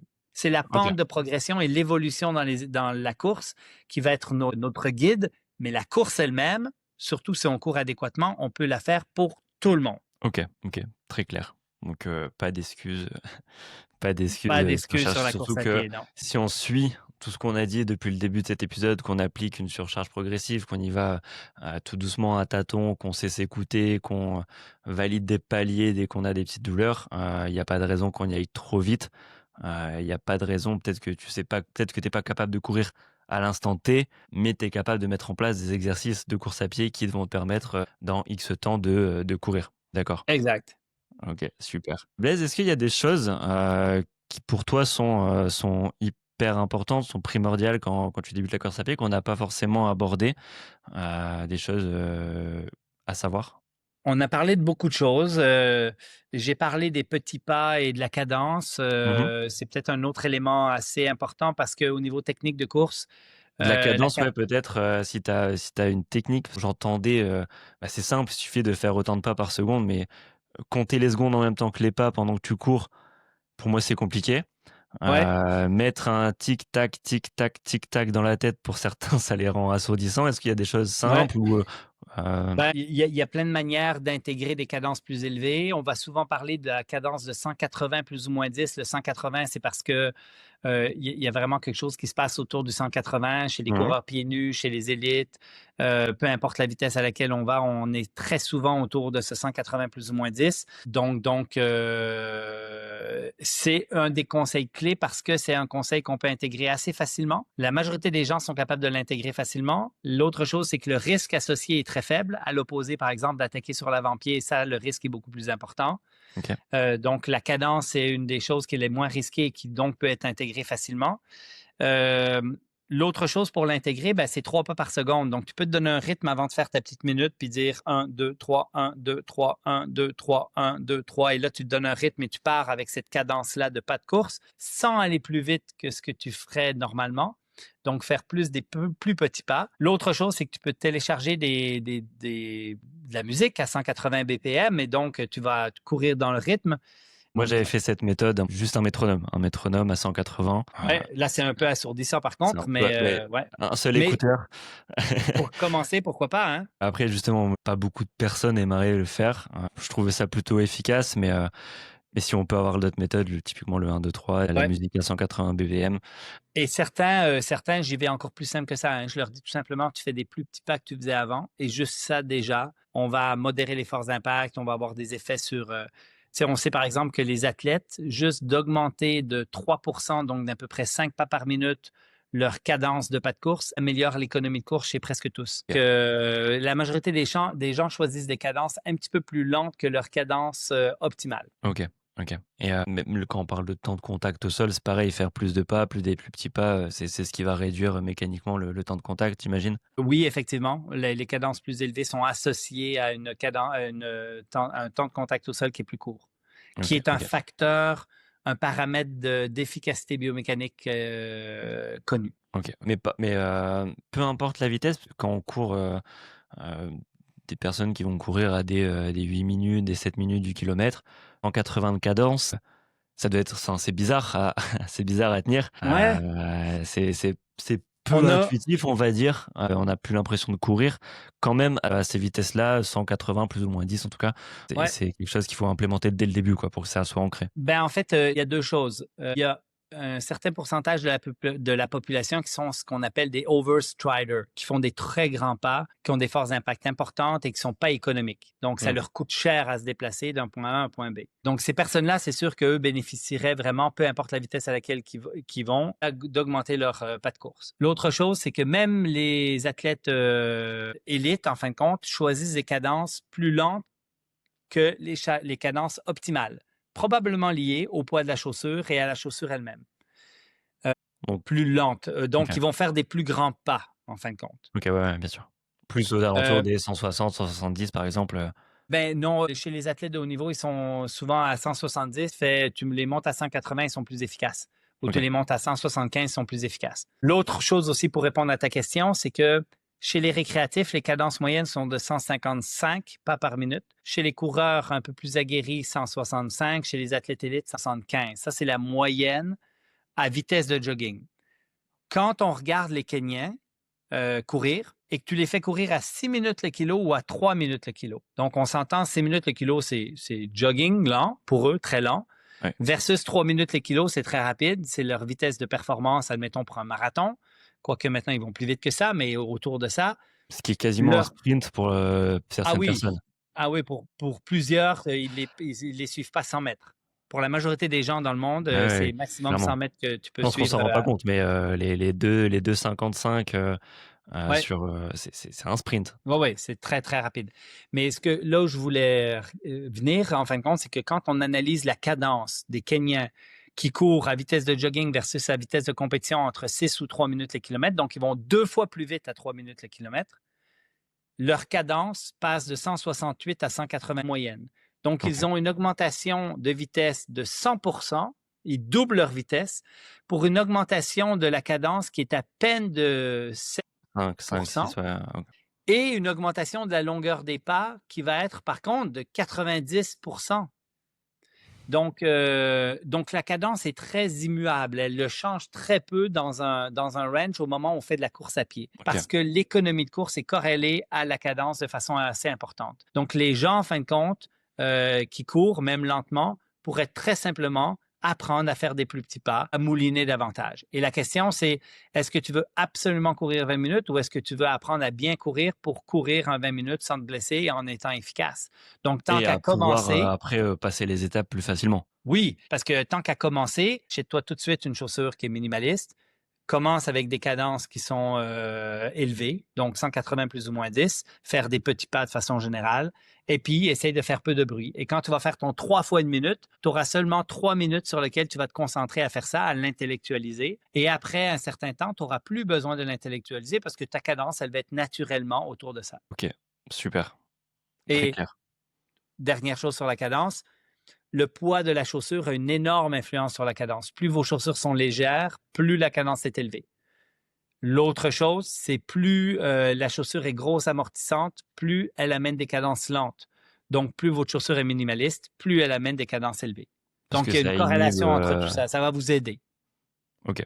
Donc le facteur peut-être à regarder sur les chaussures, si on revient sur le début de l'épisode, c'est le poids. Si on veut choisir entre deux chaussures, on sort un peu de tout l'aspect marketing de la plaque carbone, du drop, du foam, de tout ça. C'est une chaussure plus légère à privilégier si on hésite entre deux, c'est ça? Oui, mais je devrais dire en premier moins épaisse, Moins épaisse. ensuite plus légère, Ok. et par la suite, ben, si vous êtes, vous Oui, parce que arrivez c'est à vrai que avoir des maintenant ils font des chaussures. chaussures super épaisses et super légères. Voilà, exactement. Mince, légère, pas d'élévation de talon, pas de technologie de contrôle de la pronation et bonne flexibilité, qui sont les 5 critères de l'indice minimaliste. Quand je parlais au début du podcast, il y a des chaussures, si vous commencez, vous débutez la course à pied avec des indices minimalistes de 70 ben en fait, c'est ces 5 critères-là mis ensemble qui donnent une valeur à la chaussure. Ok, super. Maintenant on peut choisir nos chaussures et on sait comment commencer la course à pied sans se blesser. Est-ce que tu as des contenus à nous recommander, Blaise? Je sais qu'il y a pas mal de contenus du coup sur la clinique du coureur, il y a des livres aussi, super Oui, intéressants à lire. Est-ce que tu as du contenu comme ça à alors il y mettre a en description d'épisode? sur le site de la clinique du coureur, on a plein d'informations gratuites. Donc, vous pouvez vraiment vous éduquer très longtemps. On a une web TV, on a plein d'informations, un canal YouTube aussi. Ensuite, on a le livre qui est vulgarisé pour les coureurs, mais qui a 50 experts internationaux qui interviennent à l'intérieur de ce livre-là avec les meilleures recommandations. Donc, ce qu'on a fait, c'est qu'on a demandé à des experts, exemple, le plus grand expert au monde de l'hydratation pour la prévention des blessures et pour la prévention de l'hyponatrémie, qui est Hugh Butler, qui est une chercheuse américaine. On lui a dit, fais-nous un 2 pages sur qu'est-ce qu'il faut savoir sur l'ensemble de toutes tes connaissances. Et donc, c'est des synthèses ultra riches d'experts internationaux qui, en fin de compte, nous guident et avec un niveau de rigueur et de niveau de science très, très élevé. Donc, c'est ça qui est intéressant. Il y a le livre de la clinique du coureur, mais après ça, si c'est la nutrition qui vous intéresse, Anthony Berthoud a écrit 3 livres. Donc, voilà. Sébastien Cornette a écrit un livre sur l'entraînement musculaire en course à pied. On a Guillaume Millet qui a écrit un livre sur l'Ultra Trail, qui sont tous des enseignants de la clinique du coureur. On a plusieurs personnes qui ont écrit des livres de toutes sortes. Et donc, il y a plein de lectures que vous pouvez retrouver aussi sur le shop de la clinique du coureur France, entre autres. Ok. Des livres qui sont disponibles que vous pouvez acheter directement. Voilà. Ok, super. Ben, je mettrai les liens dans l'épisode dans ce cas-là. Ouais. Dernière question bon, on en a parlé un petit peu. Est-ce qu'il y a des personnes pour lesquelles tu verrais une utilité justement à échanger par rapport à tout ce qu'on a dit, par rapport aux personnes qui nous écoutent? Donc on a potentiellement Anthony Berthoud et Isabelle Isabelle Morin Morin, de mémoire, oui. ouais, sur la partie nutrition. Est-ce que tu as d'autres personnes que tu juges intéressantes à amener ici? Oui, ben écoute, si jamais tu as envie de parler de surentraînement, il y a Yves Saint-Louis. Si jamais tu as envie de parler de planification d'entraînement, on a nos enseignants, en fin de compte, des cours avancés. On a Olivier Roy-Baillargeon et Sébastien Cornette, Ok, avec Yves aussi, qui sont les 3 qui enseignent nos cours avancés dans tout ce qui est planification d'entraînement, muscu et ainsi de suite. Si le sujet de la muscu versus la course à pied t'intéresse, clairement, Sébastien Cornette est quelqu'un qui est avant-gardiste là-dedans et qui a mis de l'avant pas mal de choses autour de la muscu. Olivier a des connaissances exceptionnelles en littérature scientifique. Écoute, j'en ai plein. On travaille avec, si toi tu es en Europe, on a les frères Millet, Guillaume et Grégoire, qui ont des expertises particulières en trail. Il y a plein de possibilités. Là, je peux te faire une liste de collaborateurs qu'on a à la Clinique du Coureur. Et si jamais tu vas sur le site, si tu vas sur le livre de la Clinique du Coureur, ben, tu as les experts qu'on a invités, qui sont des experts dans leur domaine, donc que tu peux les contacter pour faire des blogs spécifiques avec eux. ok, super intéressant. Plein de contenu à faire là du coup. Et ben merci Blaise C'est de nous plaisir. avoir accordé tout ce temps. C'était un échange qui était hyper intéressant. J'espère que les auditeurs vont prendre autant de plaisir que moi à enregistrer cet épisode, eux à l'écouter du coup. Et voilà, c'était un super épisode. Encore une fois, merci Blaise. Au plaisir. C'était cool. Salut, Julien. Salut.